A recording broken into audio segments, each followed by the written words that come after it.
National radio DJ, comedian, best-selling author, performer, and Dancing with the Stars champion Bobby Bones clearly wasn't busy enough, as he's now American Idol's official in-house mentor. He's with us now to talk about his brand new role and the new season. Man, can you please slow down? You are literally taking over the world.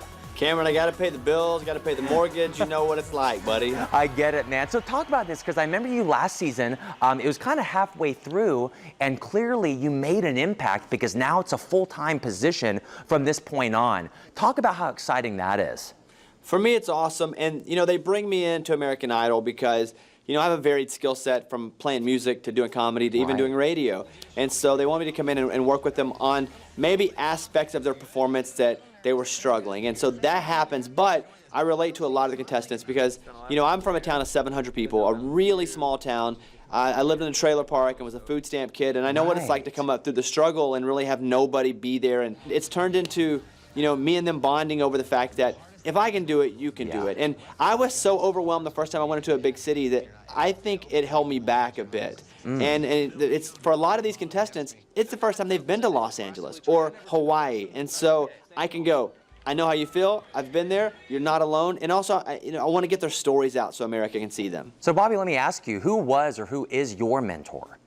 You know, for me, I grew up without a dad, and so I had a few different guys that gave me not only advice but also helped raise me as a kid, from my high school football coach to, you know, my best friend's dad, and, you know, even, you know, in my church youth group, my youth director. So if anything, as a mentor and just as, you know, kind of a secondary father figure, like I had that was given to me. And then later on in life, as I started to want to do something creative, I'd never met him, but, you know, David Letterman was always someone I looked up to, and also Howard Stern. And so for me, that was always a big deal. Nice. And of course, mentoring is one aspect, but the flip side is, man, you see, and I'm watching this season and not lying when I say, there are so many superstars and talented singers. How do you deal with that? I mean, do you think this is the best lineup we've seen? Because I do. It's the best lineup of talent that I've seen, but I also say this, that we see great singers all the time on TV. Yeah. Even American Idol, every year there are always great singers. But it's not the best singer who wins the show, because it's not called, you know, American Singer. It's American Idol because we want someone that we can root for, be inspired by, someone that motivates us, or that we can become invested in them. And so I tell them the same thing, like, share your story. Even if you feel like your story is owned just by you, it's not. Like, there are a lot of people going through the same highs and lows and struggles. And so it's the person who can sing and play, but also the person that's willing to put themselves out there for America to root for. And I think we'll see that this year. So much good talent. The reason I don't think there's a front runner right now is because we're going to see who's willing to show their versatility and their vulnerability. Totally agree. Well, you know what? We talked about the show. We want to get to know you just a little bit better. We got some rapid fire questions, okay, Bobby? So first thing that comes to mind, just answer it. Are you ready?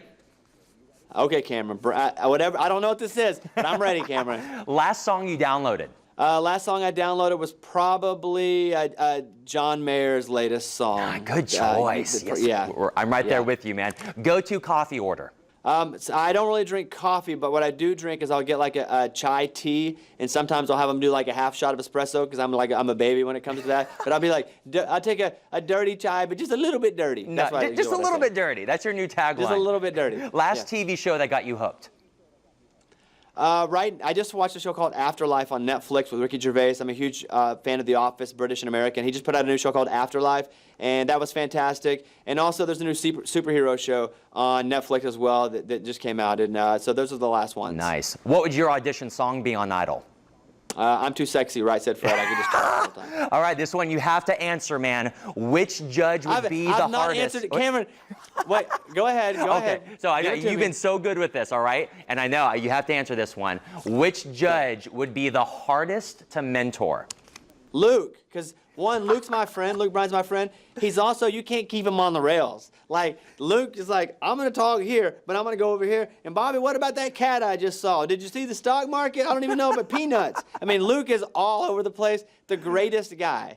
But he's tough to, like, even when he comes on my radio show, and I know him well, he's tough to just keep in the box right there. But it's easily Luke. Well, Bobby, you have your hands full this season, but it's so exciting to see you take your next step in your already amazing career. Thank you so much for your time today. Thank you, Cameron. Good to talk to you, bud. Hey, you can watch the American Idol Top 40 continue to perform in Hawaii tonight at 8 p.m. on our sister station, ABC6.